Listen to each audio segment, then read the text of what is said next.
Quero saudar mais uma vez a todos os irmãos que acompanham mais um dia da nossa semana de oração profética. Estamos no nosso 6º dia, já temos um caminho bem andado.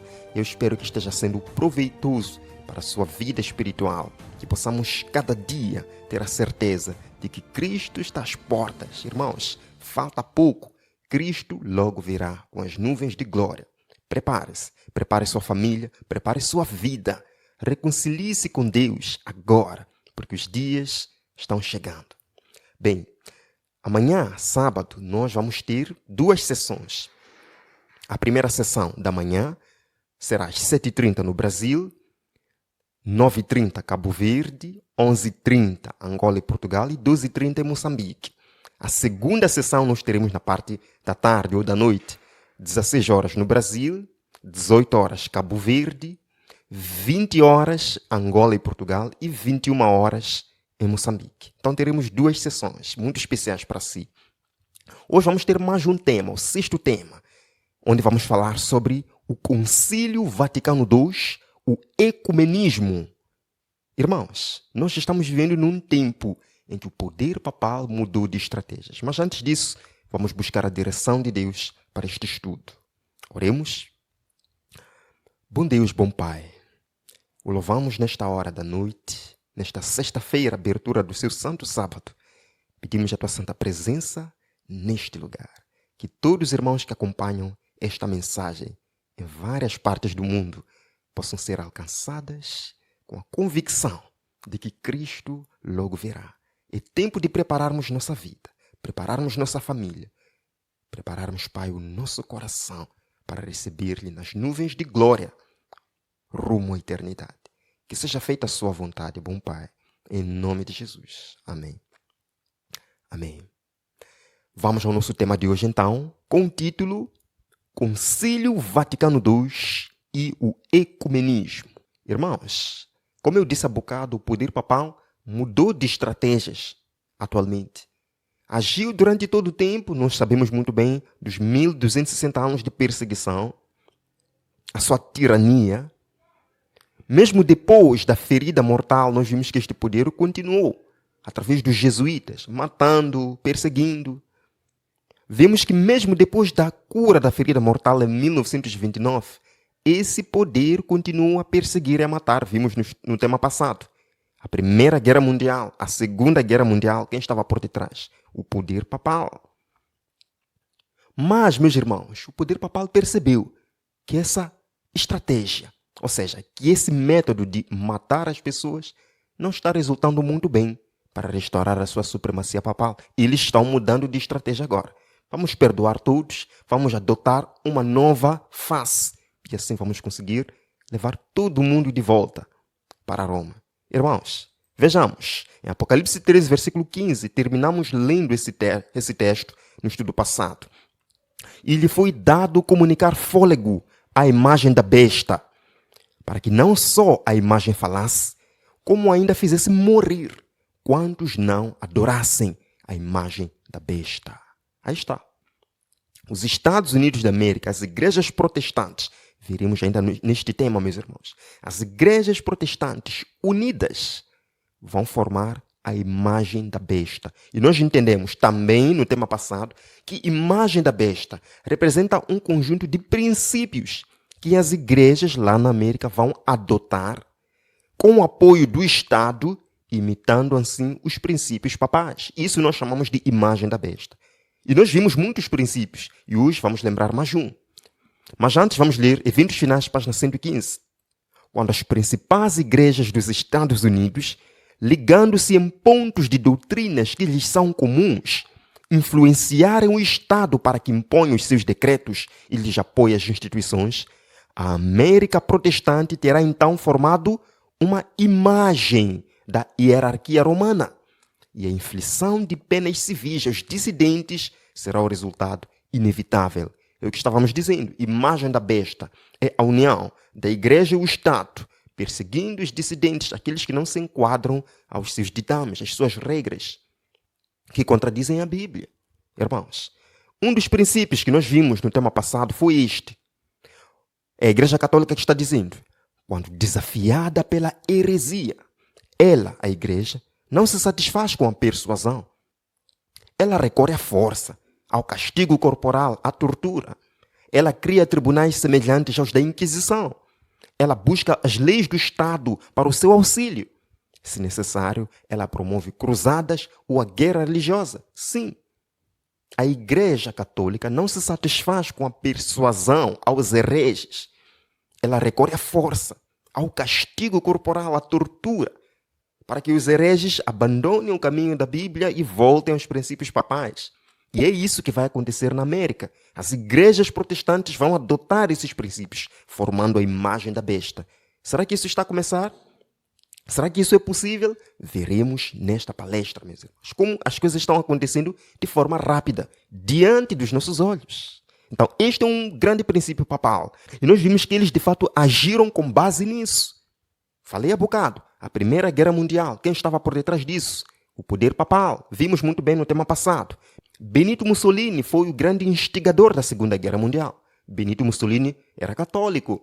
Adolf Hitler era católico. Todos foram usados pelos jesuítas para promover a Segunda Guerra Mundial. E é incrível que no mesmo ano em que terminou a Segunda Guerra Mundial, em 1945, foi formada a ONU, a Organização das Nações Unidas. E vimos num dos temas, irmãos, que a ONU está trabalhando para Roma. Está trabalhando para Roma. É uma das sociedades secretas trabalhando para Roma, irmãos. 3 anos depois da Segunda Guerra Mundial, formou-se o Concílio Mundial das Igrejas. Isto em 1948. Estamos vendo? Então, se necessário, a igreja promove cruzadas ou a guerra religiosa para trazer de volta toda a sociedade civil ao modelo e à forma de cristianismo que o catolicismo representa. Não só, meus irmãos, 14 anos após o fim da Segunda Guerra Mundial, em 1962, realiza-se em Roma o Concílio Vaticano II. E foi nesse concílio, meus irmãos, que a Igreja de Roma mudou de aparência. Já não é uma igreja perseguidora. Já não é uma igreja aparentemente que ameaça as pessoas e os hereges.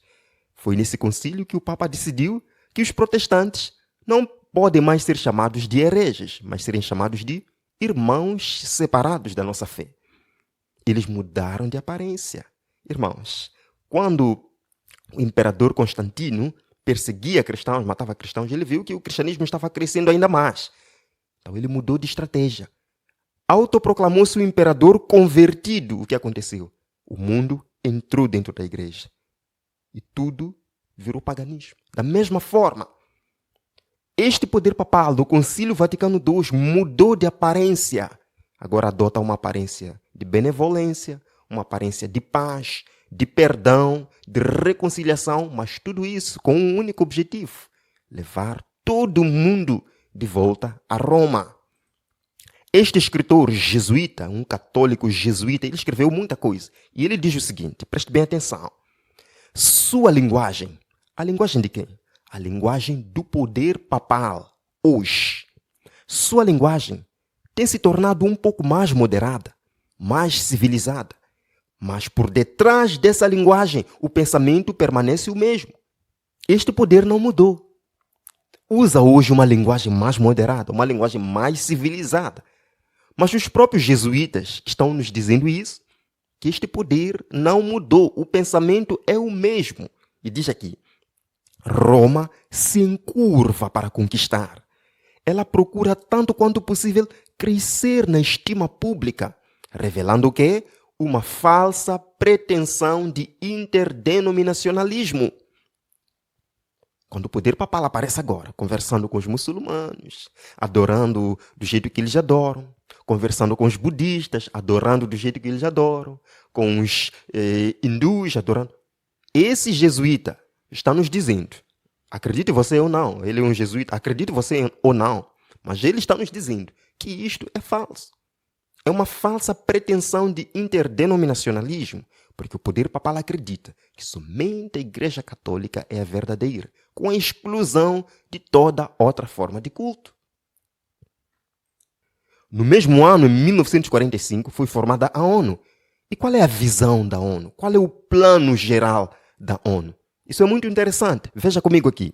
O ex-secretário-geral das Nações Unidas, Robert Mueller, ele disse o seguinte: eu creio firmemente hoje que o cumprimento de nossa futura paz, justiça, felicidade e harmonia neste planeta não dependerá de um governo mundial, mas de um governo que?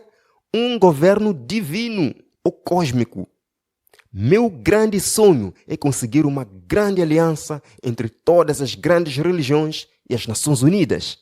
Qual era o grande sonho de Robert Mueller? Qual é o grande sonho das Nações Unidas?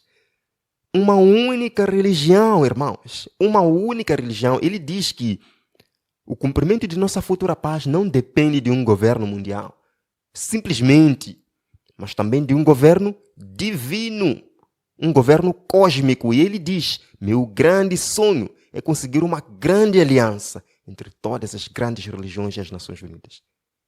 Será que era um sonho? Ou era uma profecia? Isso já aconteceu. Estamos vivendo nesse tempo, irmãos. Isso é muito sério. No Concílio Vaticano II, a Igreja de Roma mudou de face. Mudou de face para conquistar todo mundo de volta aos princípios papais. Todo mundo de volta para Roma. Agora vamos ler um documento aqui que foi escrito exatamente no Concílio Vaticano II, um documento oficial da Igreja Católica. O que é que eles dizem? Que estratégia eles usariam para levar todo o cristianismo de volta para Roma? Isto é muito sério, meus irmãos. Isto é muito sério. Vejamos aqui. Neste livro, Concílio Vaticano II, eles dizem: acostume as igrejas à terminologia da celebração e ao conceito de celebração. Acostume as igrejas a um estilo revitalizado de serviço de celebração. Redução de inibição. Muitos gestos físicos, atitudes corporais e movimento. Estabeleça serviços de celebração musical e de música como as celebrações mais eficazes, utilizando canções religiosas populares e relacionando música com as várias culturas e temperamento dos povos. Meus irmãos, a música vai ter um grande e importante papel nos últimos dias. O Concílio Vaticano II adotou este princípio. Acostume as igrejas a um sistema de celebração musical. Chega de inibição, cultos ruidosos, barulho nas igrejas. Não é o que estamos vendo nas igrejas pentecostais, que infelizmente está se infiltrando mesmo nas igrejas evangélicas, nas nossas igrejas está se infiltrando. Irmãos, isto é muito sério. Por isso que o Espírito de Profecia nos diz, Ellen White, inspirada por Deus, no livro Mensagens Escolhidas, diz: o Senhor revelou-me que haviam de ter lugar imediatamente antes da terminação da graça. O que haveria de ter lugar antes da terminação da graça? Ela continua: demonstrar-se-á tudo quanto é estranho. Haverá gritos com tambores, música e dança. Os sentidos dos seres racionais ficarão tão confundidos que não se pode confiar neles quanto a decisões retas. As forças das instrumentalidades satânicas misturar-se-ão com alarido e barulho para ter um carnaval. E isto é chamado de operação do Espírito Santo. Essas coisas que aconteceram no passado hão de acontecer no futuro. Irmãos, ou essa mulher foi inspirada por Deus, ou ela era uma feiticeira. Porque é tamanha coincidência. Ela foi inspirada por Deus, sim. Estamos vendo isso acontecer nos nossos dias. Vamos colocar aqui um pequeno vídeo para que você possa ver aquilo que está acontecendo no mundo. O poder papal, meus irmãos, adotou no Concílio Vaticano II uma das maneiras de levar todo mundo de volta para Roma. Música, dança nas igrejas. Adotando músicas populares nas igrejas. Mas para que tudo isso? Porque a música é poderosa, meus irmãos. A música não é neutra. A música mexe com o nosso cérebro. E a Bíblia nos diz em Apocalipse 17 que todo mundo está embriagado com o vinho da Babilônia. Em outras palavras, a música também pode embriagar os sentidos de tal forma que as pessoas não compreendam a palavra de Deus. As pessoas vão às igrejas. Pessoas sinceras vão às igrejas. Não se abre a Bíblia, não se lê nada. É só dança, é só festa. Essas pessoas não compreendem o tempo em que vivemos. E o poder papal aproveita-se daí. Já que as pessoas não leem a Bíblia nas igrejas, o poder papal aproveita, insinuando suas doutrinas, insinuando o quê? essa questão de reconciliação, ecumenismo, porque as pessoas não estão pesquisando a Bíblia. Vamos ver, irmãos, alguns pequenos vídeos aqui. Enquanto vemos isso, eu peço para que você não olhe para simplesmente as pessoas, mas olhe para o que está acontecendo aqui. E nós precisamos orar muito por essas pessoas sinceras.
É isto que está acontecendo, meus irmãos, no mundo. E nós, como povo do Advento, devemos ter cuidado com isso. Nós recebemos luz da parte de Deus. Não vamos permitir que essas coisas aconteçam no nosso seio. O poder papal tem um plano, levar todo mundo de volta para Roma. E agora vejamos que um dos grandes feitos de João Paulo II foi o encontro em Assis, em 1986. Que reuniu 130 líderes das grandes religiões do mundo em oração pela paz. Estavam naquela reunião adoradores de serpentes, bruxos americanos, hindus, budistas, protestantes, estavam lá. É interessante que João Paulo II afirmou que todos estão adorando o mesmo Deus. E ainda mais interessante, João Paulo II permitiu que o seu bom amigo Dalai Lama substituísse a imagem da cruz pela imagem de Buda e eles todos reverenciaram aquela imagem. Estamos adorando o mesmo Deus? Este é o líder religioso da cristandade, João Paulo II, que convida os seus membros, convida o cristianismo a reverenciar a imagem de Buda. Para um pouquinho para pensar. Será que Moisés, lá com o povo de Israel, diria ao povo de Israel: apreciam um pouquinho as práticas dos filisteus, apreciam um pouquinho as práticas dos egípcios, compreendam a beleza de sua adoração. Será que Paulo diria no seu tempo para os cristãos: apreciam um pouquinho a deusa Diana dos romanos, apreciam um pouquinho a outros deuses ao vosso redor? Será que ele faria isso? Não, meus irmãos. Este poder papal, que diz que todos estamos adorando o mesmo Deus. Não, meus irmãos. Aliás, é possível que estejam adorando o mesmo Deus Sol. Essas todas as religiões, se nós fizermos um estudo mais profundo, nós perceberemos que descende de Babilônia, do Egito. Mais uma vez voltamos a ler esse texto. Sua linguagem tem se tornado um pouco mais moderada, mais civilizada. Mas por detrás dessa linguagem, meus irmãos, o pensamento é o mesmo. Roma se encurva diante dos líderes religiosos para conquistar. E quando chegar o momento, quando essa união toda for amadurecida, quem vai ser colocado como cabeça? Ele mesmo. Por isso que ele encabeça esses movimentos. Este escritor, na sua revista de 1987, na página 21, ele nos diz algo muito importante. O Papa está sendo hoje admiravelmente bem-sucedido, obtendo ampla aceitação como Papa Urbis et Orbis, o pai espiritual de Roma e do mundo.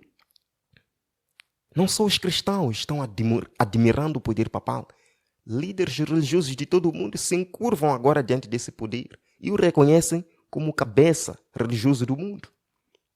Irmãos, isto é muito sério. Nós vemos aqui o Papa de Roma é quem encabeça todo o movimento. todo o movimento ecumênico, o Papa de Roma é quem encabeça. E ele está conquistando essas pessoas. Roma se encurva para conquistar. Se encurva para dominar. Mas Roma não muda, meus irmãos. Não muda. Mas o escritor nos diz aqui no seu livro, não só o Papa de Roma chama a si mesmo de o vigário de Cristo, mas também a igreja que ele lidera reivindica ser a única verdadeira igreja, a noiva de Cristo. Estão nos dizendo esses escritores, esses pesquisadores, que o poder papal não mudou, meus irmãos. Embora apareça agora, pretendendo reconciliação com outras religiões, com os protestantes, esse poder não mudou. É o mesmo poder que perseguiu os cristãos. É o mesmo poder que perseguiu os valdenses, os huguenotes. Durante 1260 anos, é o mesmo poder que protagonizou a Primeira Guerra Mundial, a Segunda Guerra Mundial, a Guerra Civil na América. É o mesmo poder que instigou Hitler a massacrar os judeus no Holocausto. É o mesmo poder, não muda. Aqui no Syllabus of Errors do Papa Pio XI, nós lemos o seguinte, aqui no número 4. No tempo presente, é ainda mantida a convicção de que a religião católica deve ser mantida como a única religião do Estado, com a exclusão de todas as outras formas de culto. Está dizendo o poder papal, que nós somos a única verdadeira religião. Agora, esses com quem vão se reconciliar não são nada. Sim, o poder papal diz que não são nada. Quer dominar essas pessoas para que todos voltem a Roma. Na grande enciclopédia do Papa Leão XIII, na página 132, é dito: antes de tudo, é dever de todos os católicos dignos do nome e ansiosos para serem conhecidos como os mais amorosos filhos da Igreja, empenharem-se em trazer de volta toda a sociedade civil a um modelo e a forma de cristianismo que nós representamos.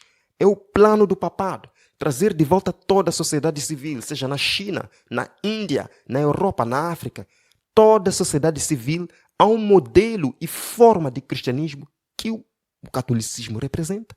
Isso não nos diz nada, irmãos? Não nos diz nada. Em 1994, houve um pacto histórico. Em 500 anos da história da Igreja Protestante com a Igreja Católica, um pacto histórico foi assinado em 1994. Esse pacto tem um título: Evangélicos e Católicos Juntos, a missão cristã no terceiro milênio.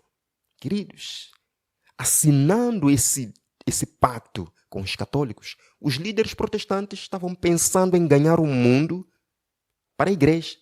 Mas a Igreja Católica está pensando em ganhar o mundo para a Igreja Católica. E eles nos disseram aqui que querem trazer toda a sociedade civil de volta a um modelo de cristianismo que o catolicismo representa. O livro Grande Conflito, página 563. Houve tempo em que os protestantes davam alto valor à liberdade de consciência, a tão elevado preço comprada.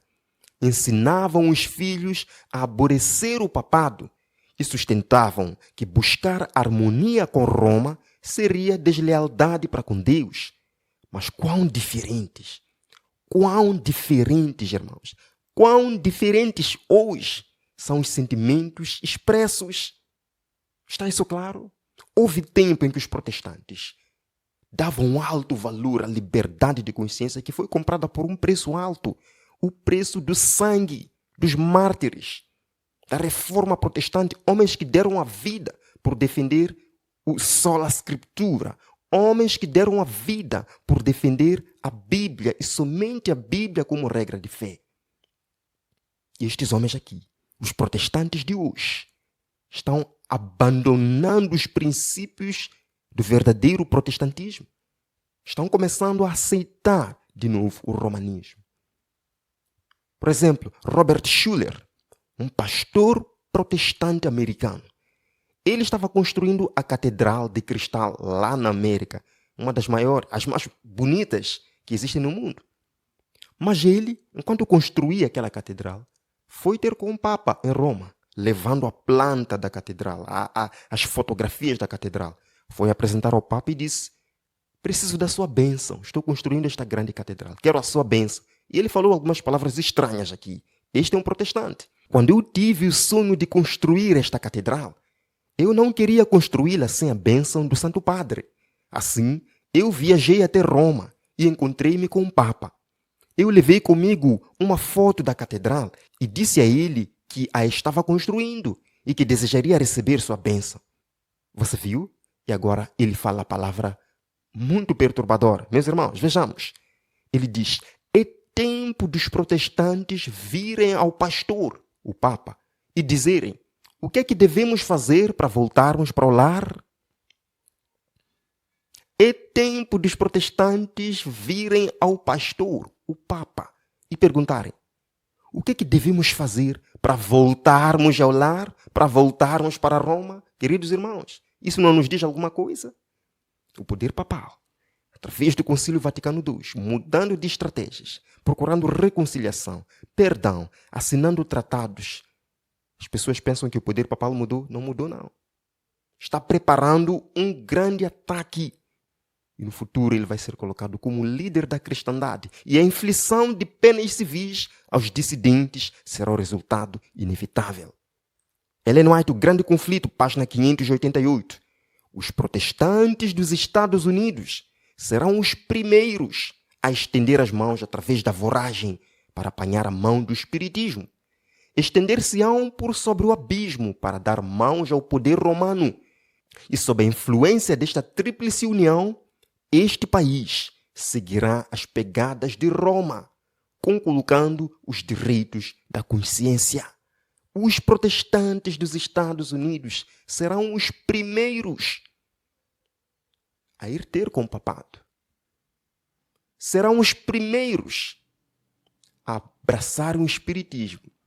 E sob a influência desta tríplice união é o catolicismo, o protestantismo e o espiritismo. Sob a influência desta tríplice união, os Estados Unidos de América vai abandonar os princípios protestantes, vai abandonar os princípios da liberdade religiosa. Vejamos, irmãos, que doutrinas católicas já vêm sendo apreciadas pelos protestantes. Você acredita nisso? Você acredita nisso? Por que Martinho Lutero deu o seu suor? Por que homens deram sua vida por defender a Bíblia? E os protestantes hoje estão abandonando isso. Estão deitando fora todo o trabalho desses homens. Vejamos aqui. A revista evangélica Christianity Today, de dezembro de 2003. Na capa da revista, esta é uma revista protestante, uma revista evangélica. Veja o que vem escrito aqui. Aí vem em inglês, eu traduzi. Maria, a abençoada evangélica. Por que não devemos mais ignorá-la? Essa é uma revista evangélica? É uma revista protestante? Ou é uma revista jesuíta, católica, disfarçada? Irmãos, tem outra aqui. A revista Time, de 21 de março de 2005. Veja o que diz. Salve Maria. Os católicos há tanto tempo a reverenciam. Mas agora os protestantes estão descobrindo suas próprias razões para celebrarem a mãe de Jesus. Vem aí em inglês, você pode ler. É isso mesmo. Salve Maria.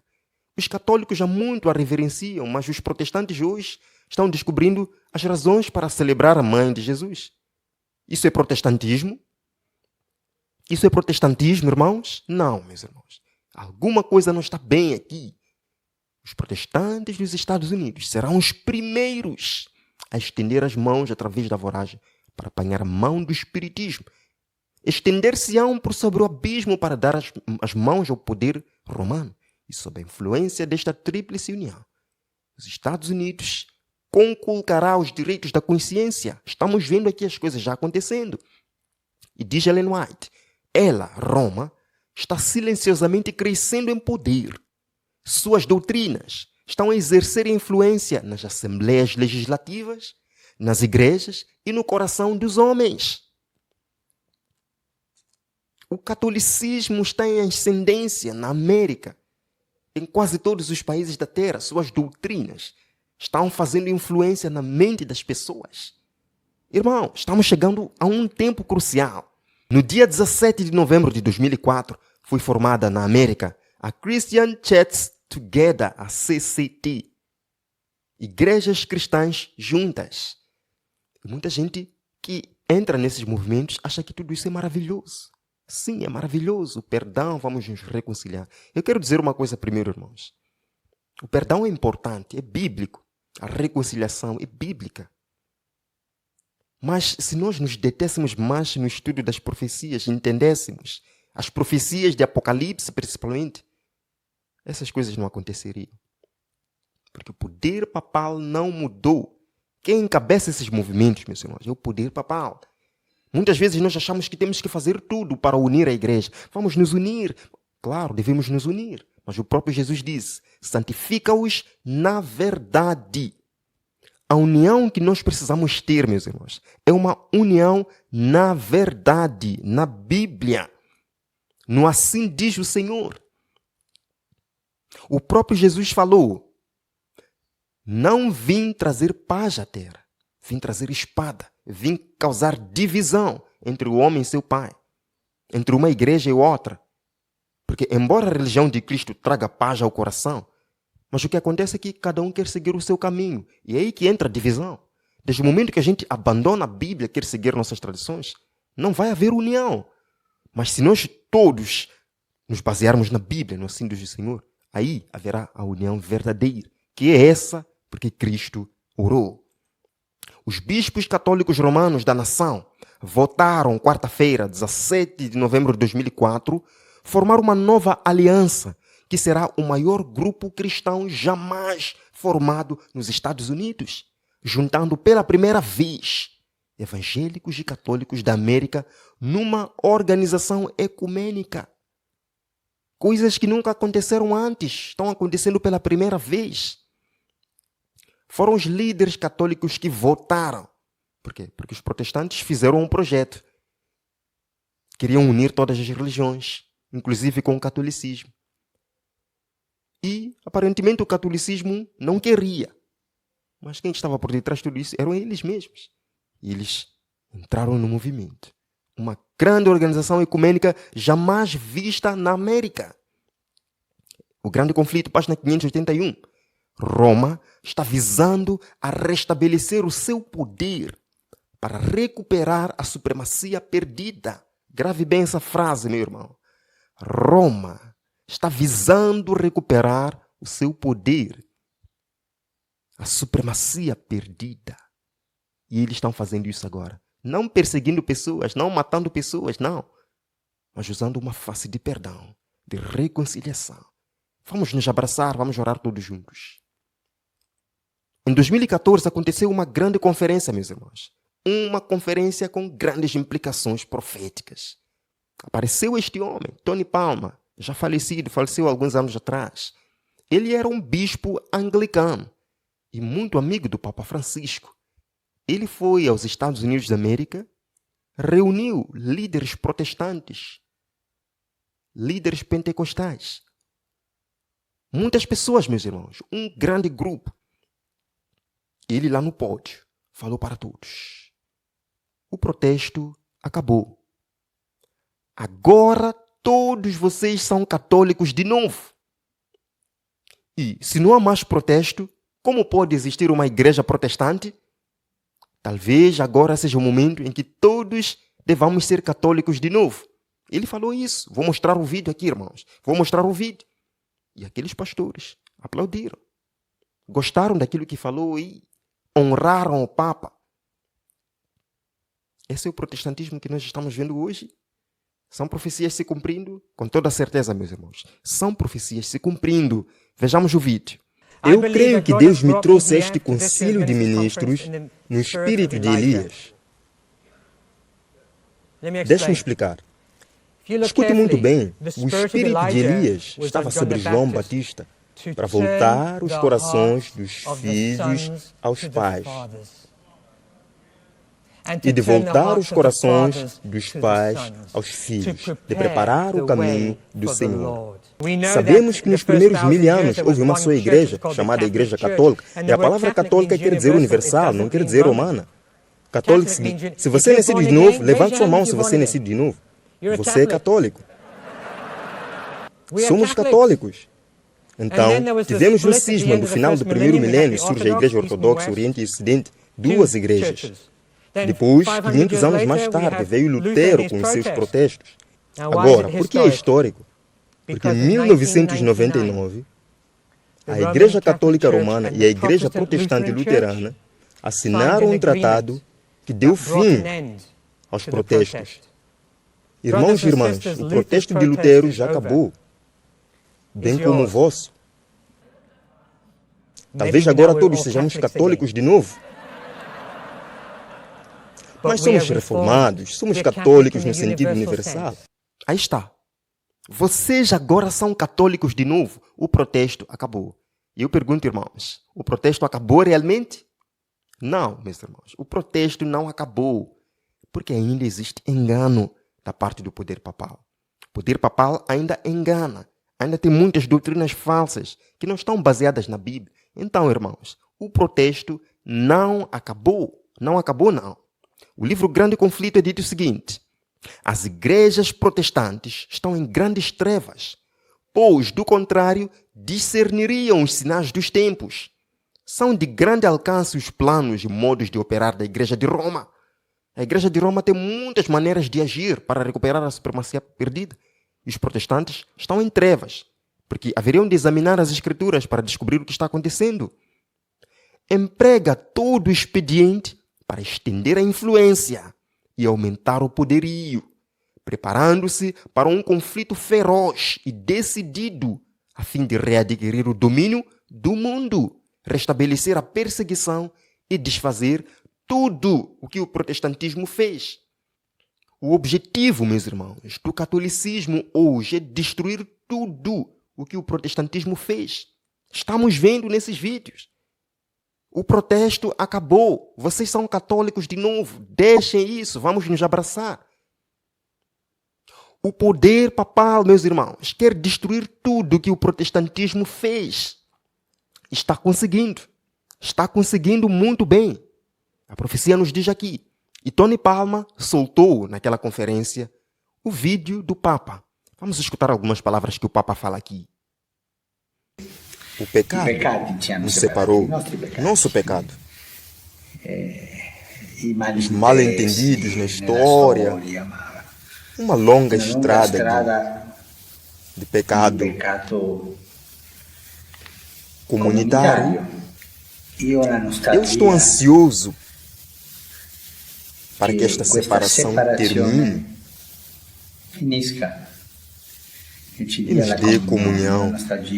Estou ansioso por receber aquele abraço do qual fala a Escritura Sagrada, quando os irmãos de José, famintos,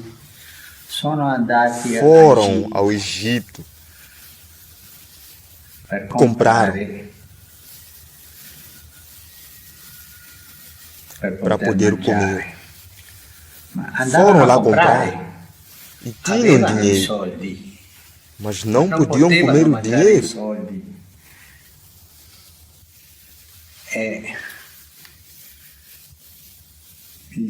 Mas ali encontraram algo mais que comida.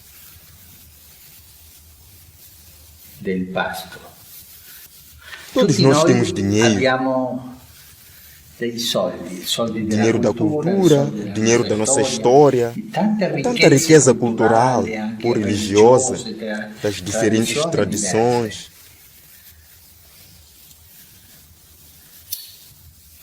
Mas devemos nos encontrar como irmãos. Isto é um milagre da união começou. Ele vai terminar bem este milagre da unidade.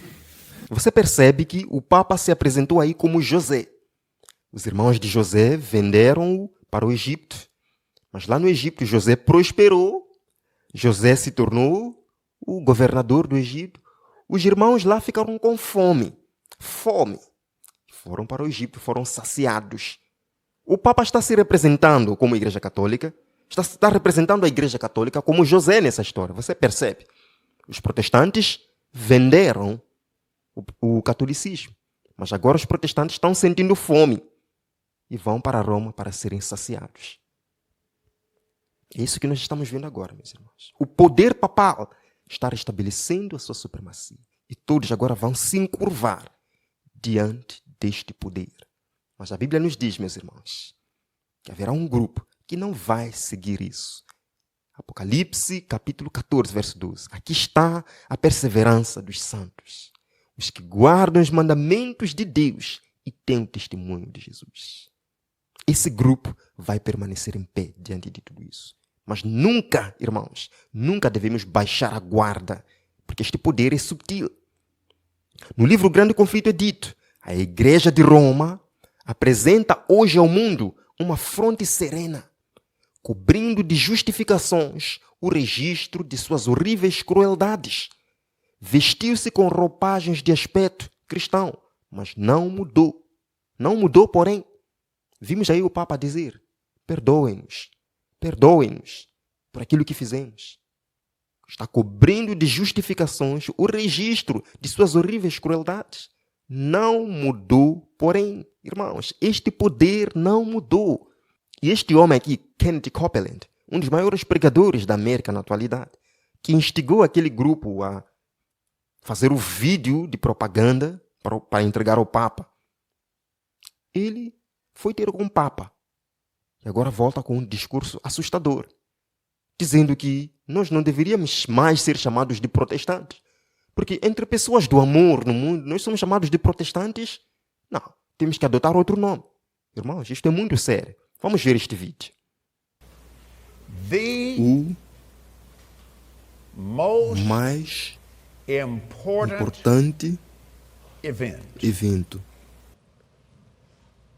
que tem a ver com o derramamento desta coisa poderosa que tem sido lançado no reino de Deus na terra. Coisa mais importante que tem acontecido no corpo de Cristo. Aconteceu alguns anos atrás. A maior separação da igreja na história.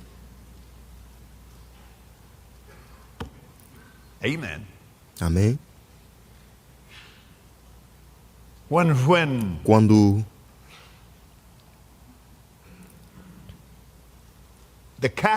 a Igreja Católica se separou,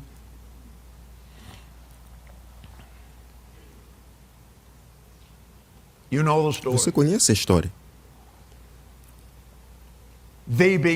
O início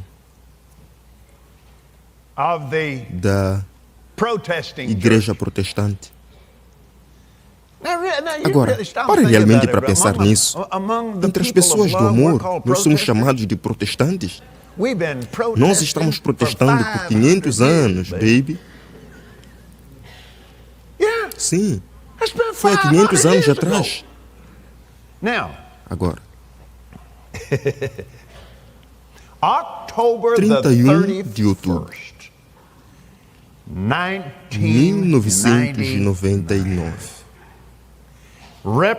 Representantes das igrejas católica e luterana se uniram em Augsburg, Alemanha, e assinaram uma declaração conjunta sobre o tema da justificação.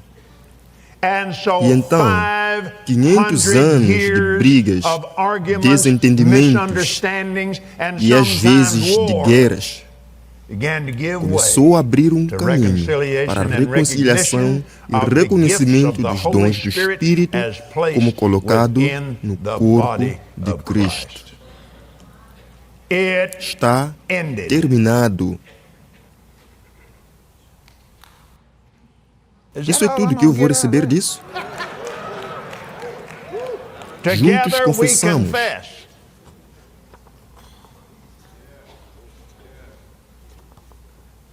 Eu estou lendo a doutrina católica atual.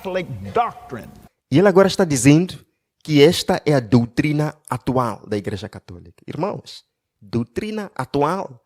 Será que a Igreja de Roma tem uma doutrina atual? Vejamos.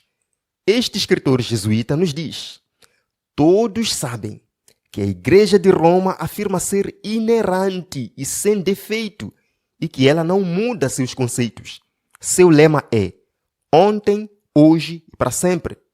O que os pais da Igreja ensinaram e aquilo que São Tomás de Aquino ensinava, a Igreja Católica Romana ainda mantém e ensina.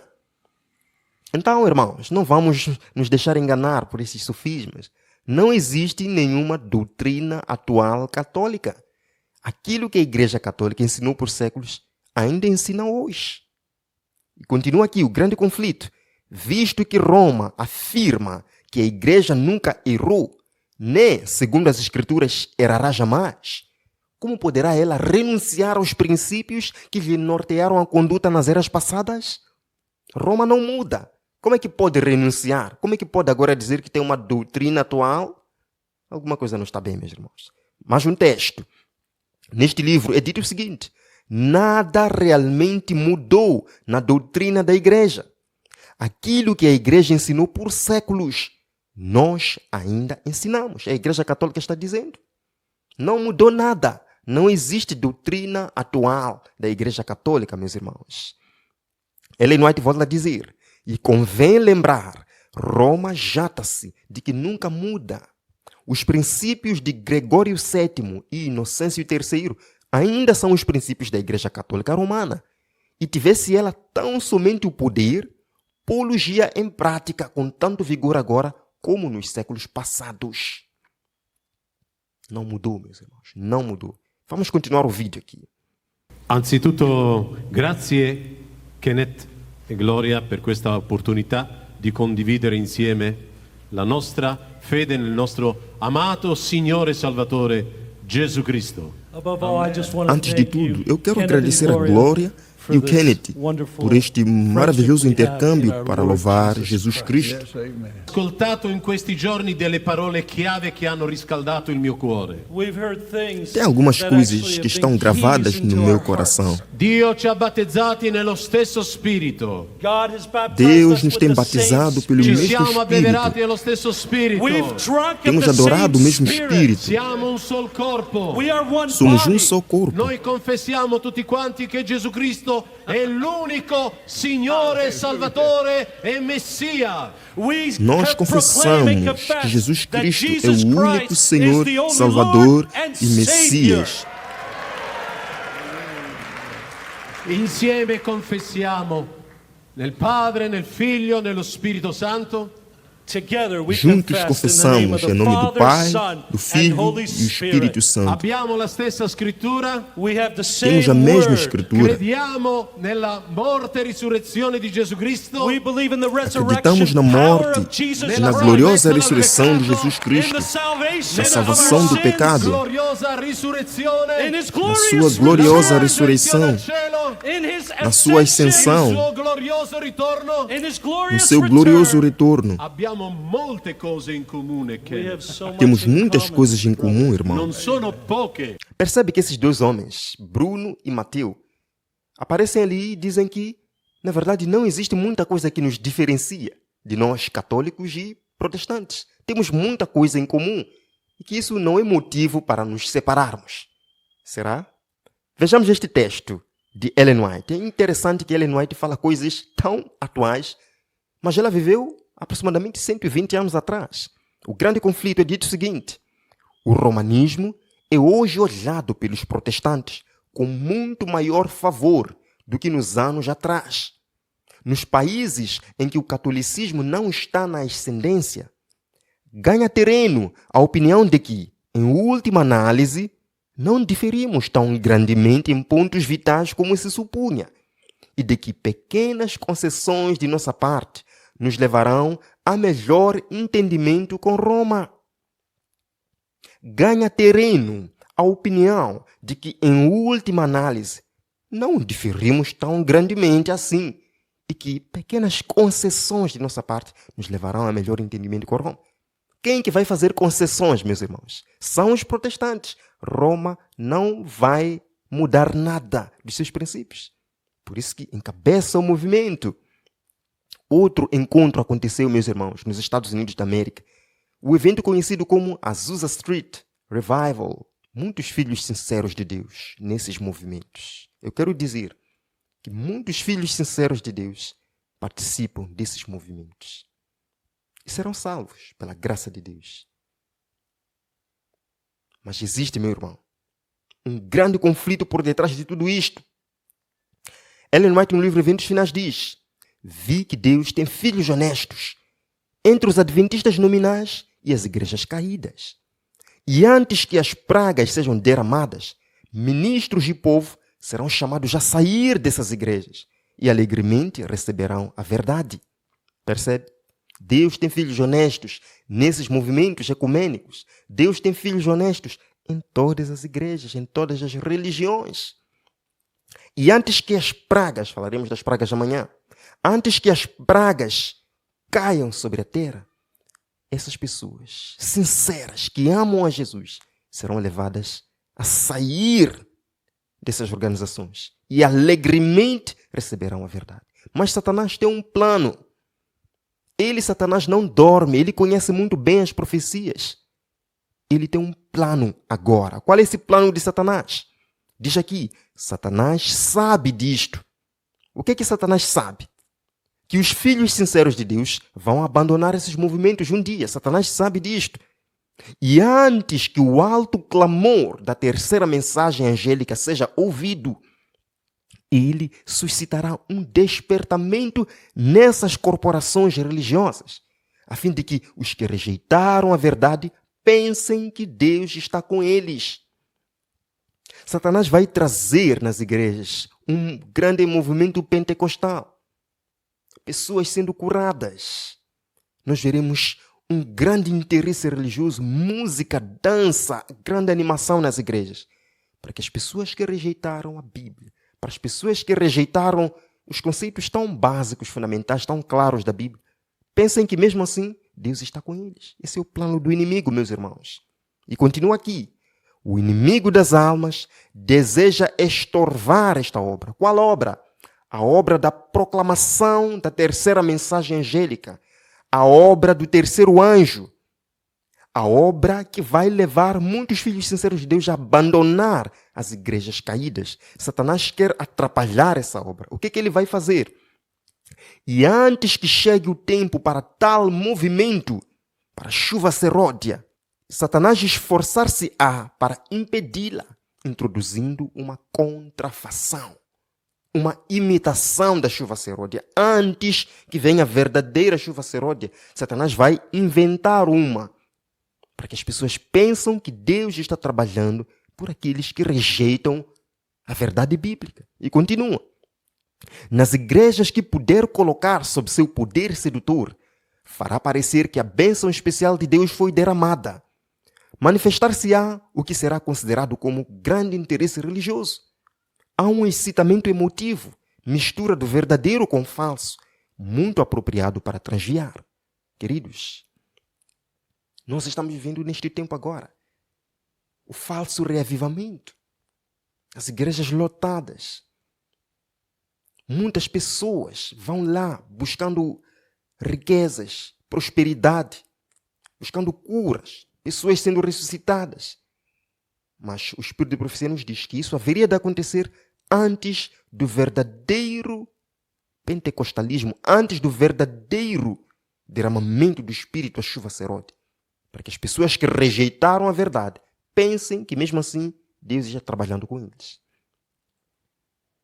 Nesse encontro, meus irmãos, nesse encontro do Azusa Street, aqueles dois homens, Mateo e Bruno Calice, estavam lá com Lo Engel, um dos maiores homens pentecostais da América.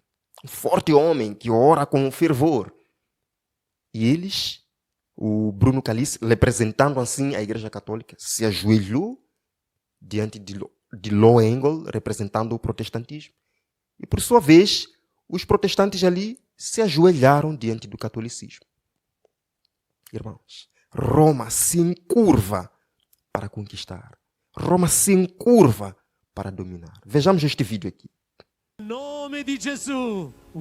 Nós vos pedimos perdão em nome de Jesus. Em nome de Jesus, irmãos e irmãs, orai por nós. il vostro perdono, la vostra misericordia. Por favor, dê-nos o vosso perdão, a vossa misericórdia. E ora voglio compiere un gesto perché i gesti sono più importanti delle parole. E hoje eu quero simbolicamente fazer um gesto. Avrei voluto lavare i piedi, ma non è molto pratico. Nós queríamos lavar os teus pés, Lou, mas achamos que isso não é prático aqui. Ma simbolicamente io voglio baciare i piedi di Lou e come per quello che noi possiamo rappresentare la Chiesa Cattolica, noi cattolici vogliamo compiere questo gesto di umiltà. Nós queremos, Lou, como católicos, beijar teus pés e também honrar-te com este gesto.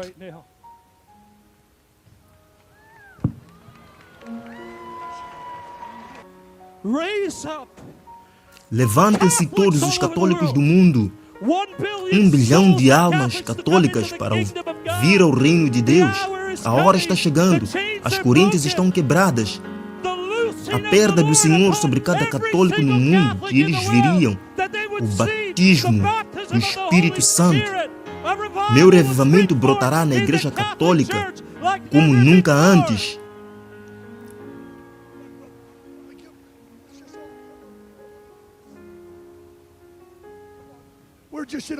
Estamos apenas num momento sagrado aqui. Eu quero fazer o mesmo por você. Venham aqui, meus irmãos e irmãs. Eu quero que vocês venham aqui. Venham, anciãos, apenas venham. Eu quero me ajuntar a isso. Isso é sagrado.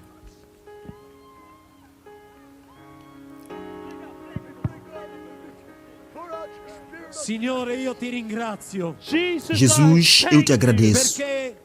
Tu stai rompendo lo spirito di divisione della Chiesa. Porque estás rompendo o espírito de divisão. Tu preparas um grande reavivamento. Aí está, irmãos. Ainda há dúvida do tempo em que vivemos? Ainda há dúvida das profecias do grande conflito? Ainda há dúvida das profecias apocalípticas? Não, irmãos. Este é o tempo em que nós estamos vivendo. Não só. Houve também o evento Together. O Papa Francisco, por exemplo, apareceu aqui, convidando todo mundo para se unir. Vamos nos unir. Nada de pregar o Evangelho. Vamos nos unir. É tempo de nos unirmos. E o Papa Francisco certa vez falou que o proselitismo é um veneno para o caminho ecumênico. O que é proselitismo? Proselitismo é você tentar pregar o Evangelho para alguém de outra fé.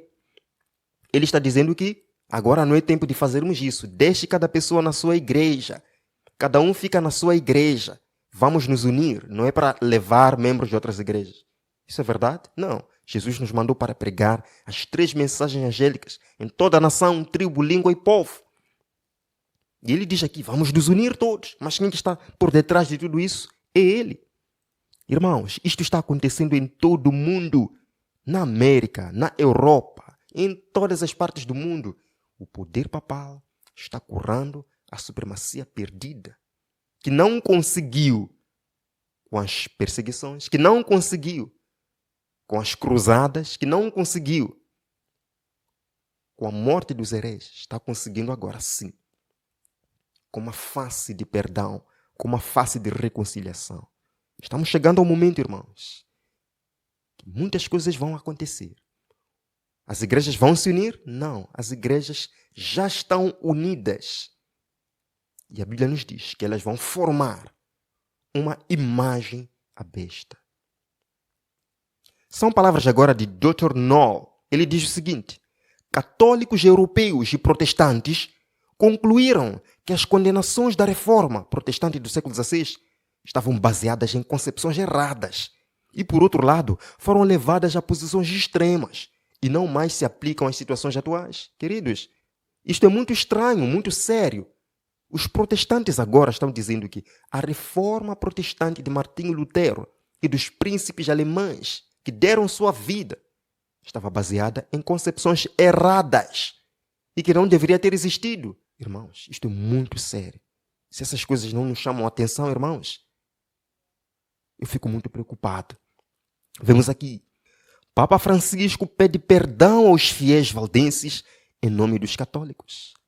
Valdenses, o povo que tinha a Bíblia em decor, estão agora se prostrando diante do poder papal.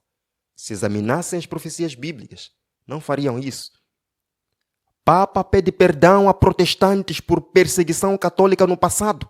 O poder papal mudou de estratégia, irmão. Agora é uma face de perdão. Vamos perdoar essas pessoas. Elas virão de volta para casa, como disse aquele Robert Schuller. Católicos e luteranos assinam declaração conjunta de reconciliação em 2017, quando completou 500 anos da Reforma Protestante. Quem que estava lá? O Papa Francisco assinou um documento com o líder dos luteranos. O Papa Francisco estava lá a festejar os 500 anos da Reforma. Mas eu digo, irmãos, ele não estava lá a festejar os 500 anos da Reforma. Ele estava lá para festejar a destruição do protestantismo. Ele estava lá a festejar o extermínio dos hereges protestantes. Continua aqui. O arcebispo da Cantuária, cristãos unidos em tempo de pandemia. A igreja anglicana já dobrou seu joelho diante do poder papal. Somos irmãos, diz Papa Francisco a líder ortodoxo. Os judeus estão aí, que guardam sábado, estão aí. Papa fala de fraternidade com os muçulmanos nos Emirados Árabes. Os muçulmanos também já assinaram um documento de reconciliação. Irmãos, nós estamos chegando ao momento que todo mundo está dobrando o joelho ao poder papal. E uma minoria dissidente que vai permanecer em pé em defesa dos mandamentos de Deus será perseguida. Isto é sério, isto é verdade. Apocalipse 13, verso 16. A todos, os pequenos e os grandes, os ricos e os pobres, os livres e os escravos, faz com que lhes seja dada certa marca sobre a mão direita ou sobre a fronte, para que ninguém possa comprar ou vender, senão aquele que tem a marca, o nome da besta ou o número do seu nome. E você pode perguntar, como é que isto vai ser possível? Não comprar, não vender. Irmãos, nós vimos nos temas passados que o poder papal domina as finanças do mundo. Os grandes banqueiros servem ao poder papal. Para eles não é difícil fazer isso. Está chegando o tempo em que nós talvez poderemos perder todo o apoio terreno. Mas uma coisa é certa, irmãos. Nunca perderemos o apoio celestial. Deus estará com o seu povo nas maiores provações. Deus quer que o seu povo clame pelo poder hoje. Irmãos, já temos quase 6 dias nessa semana de oração. Você ainda não sentiu transformação do seu coração? Você ainda não se entregou por completo a Jesus? Irmãos, é o tempo agora de dobrarmos nosso joelho em arrependimento sincero diante de Deus, buscarmos sua face. Porque o que vem aqui, irmãos, o que vem aqui, nós não sabemos quando que isso vai acontecer. Próxima semana vai acontecer a COP26. Nós não sabemos o que virá. É possível que não venha o decreto dominical agora. É possível. Mas é possível que venha. É possível que essa reunião impulsione muita coisa no mundo. E nós precisamos estar preparados hoje. Não é quando chegar esse tempo. Não, irmãos. Nós precisamos ter uma experiência com Cristo agora, hoje. Porque o ataque já está sendo montado aqui. Que Deus possa abençoar sua vida, meu irmão. Que você viva na certeza da salvação a cada dia. Essas coisas não são para nos assustar. São para nos fortalecer. Porque mostram que Jesus está voltando. As profecias estão se cumprindo. O fim chegou. Este mundo caído de morte e sofrimento. Está chegando o momento em que nós veremos a Cristo, veremos os anjos, veremos os nossos irmãos que faleceram, os profetas, os mártires. É momento, irmãos, de aquecermos nosso coração com a viva esperança. Oh, que esperança! Pois aguardamos o Senhor. Convido você para esta oração especial. Querido Deus, querido Pai, louvamos porque a profecia nos mostra em que tempo estamos vivendo. Obrigado, Senhor, pela palavra profética. Obrigado porque não estamos na escuridão, estamos na luz. E nos ajude a transmitir essa luz àqueles que não conhecem, para que saibam que a sua vinda é certa. Jesus não nos esqueceu, não nos abandonou neste mundo. O Senhor controla tudo e disse que estaria conosco todos os dias, até a consumação dos séculos. Abençoa o meu irmão que está orando aqui. Abençoe os teus filhos sinceros que estão em todos esses movimentos. Teus filhos sinceros que buscam pela verdade e não encontram. Que essas pessoas, amado Jesus, por sua graça, possam achar a verdade. Ajuda-nos, como povo seu, a sairmos, levantarmos, trazermos essas pessoas maravilhosas que te amam, a fim de conhecerem a verdade para este tempo e terem a oportunidade de escolher o lado certo, que é o lado de Cristo, o lado da verdade, a fim de obterem o teu selo, o selo de amor, o seu caráter, a fim de estarem preparados para o último grande dia. Abençoa-nos, bom Pai. Cuida de nós, dá-nos uma noite feliz e traga-nos de volta amanhã, bem cedo, para mais um dia de adoração, também para mais uma palestra. Em nome de Jesus. Amém. Amém. Que Deus possa lhe abençoar. Lembrando que amanhã teremos 2 sessões. Vos vejo lá.